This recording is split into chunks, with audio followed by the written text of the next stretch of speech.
Okay, so as usual, Trump has been signing so many executive orders lately that I don't know if you've heard about this one or not, but it, to me at least, is one of the more disturbing things that I've heard lately out of this administration. He recently signed an executive order to allow for the formation of what he calls a rapid response team.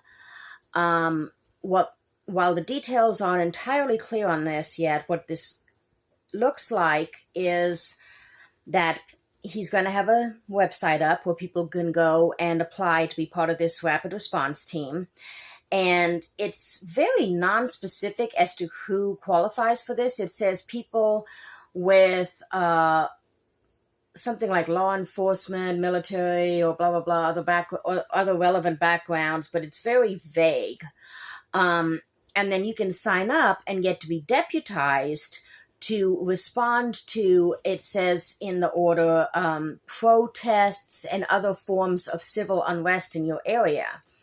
So a lot of people are calling this the brown shirt order because this really is, I think, the final step towards him creating his own private army. He's been doing this with ICE, right?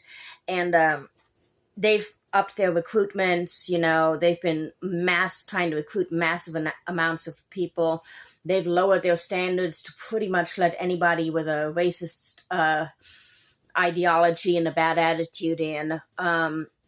And now this is extending that even further to create these sort of nebulous, deputized, but not under necessarily the thumb of any one specific groups of, basically, I mean, this can devolve into roving gangs of thugs looking for people who sound like they might not be from here or look like they might not be from here and so forth. And I'm sure you can only imagine the damage that could cause.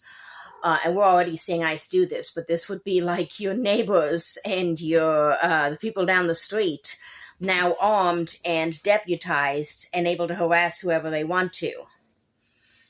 And talk about drawing in the worst of the worst. You can only imagine who's going to be applying for this. Actually, a lot of reporting that I've seen shows that there's a lot of excitement about this right now in the Proud Boys and the Oath Keepers and so forth, that they're seeing this as Donald Trump delivering on his promise to make them his army, to put them in that position of authority.